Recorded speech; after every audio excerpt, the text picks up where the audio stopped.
తెలంగాణ రాష్ట్ర వ్యాప్తంగా ముందుగా రాజధాని నగరంలో దాని తదుపరి అన్ని జిల్లాల్లో కూడా ఎక్కడైతే చెరువులు ఆక్రమణకు గురైనాయో వాటిని తిరిగి చెరువులను పునరుద్ధరించడానికి రేపొద్దున ఈ యొక్క భౌగోళిక పరిస్థితుల్లో వాతావరణ కాలుష్యాన్ని నుంచి వాతావరణాన్ని పరిరక్షించుకోవడానికి పర్యావరణాన్ని పరిరక్షించుకోవడానికి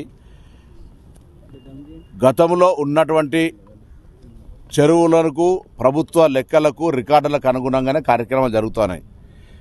మరొక్కసారి తెలంగాణ రాష్ట్ర వ్యాప్తంగా ఈ చెరువులు పరిరక్షించాలనుకునేటువంటి స్వచ్ఛంద సంస్థలకు లేదా గతంలో ఇక్కడ చెరువు ఉండి అని తెలిసినటువంటి వాళ్ళు ఎవరైనా సరే గౌరవ అధికారుల దృష్టికి పోలీసులు కానీ రెవెన్యూ కానీ లేదా ప్రజాప్రతినిధుల దృష్టికి పాత్రికేయుల దృష్టికి తెచ్చి వాటిని పరిరక్షించుకునేటువంటి బాధ్యత అక్కడి స్థానికులకే. ప్రభుత్వం ఎవరి మీద రాజకీయపరమైనటువంటి కక్ష సాధింపు కానీ ఉద్దేశాలు కానీ లేవు.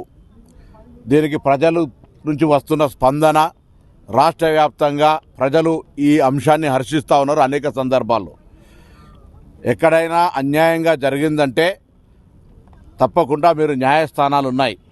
కానీ ఈరోజు జరుగుతున్నటువంటి చెరువుల ఆక్రమణలకు సంబంధించిన అంశం పట్ల ఈ ప్రభుత్వం సీరియస్గా ఉందని, ఇది ఒకప్పుడు హైదరాబాద్ మంచి చెరువుల నగరంగా ఉన్నటువంటి చెరువుల యొక్క లేక్ సిటీగా ఉన్నటువంటి హైదరాబాద్ నగరాన్ని పరిరక్షించుకోవడానికి చెరువుల పరిరక్షకులందరూ కూడా ఇంకెక్కడెక్కడైతే ఆక్రమణలు గురైనాయో వాటి ఆధారాలు, వాటి ఆనవాళ్ళు, వాటి చరిత్రకు సంబంధించిన అంతా కూడా తీసుకొచ్చి సంబంధిత అధికారులకు ఇవ్వాలని కోరుతాను. ఇదే విధంగా 33 జిల్లాల్లో కూడా ఎక్కడైనా అది గ్రామం కావచ్చు, పట్టణం కావచ్చు, మండలం కావచ్చు, మున్సిపాలిటీ కావచ్చు, చెరువులకు సంబంధించి లేదా ప్రభుత్వ స్థలాల్లో అక్రమాలు కావచ్చు, ప్రభుత్వ అనుమతులు లేకుండా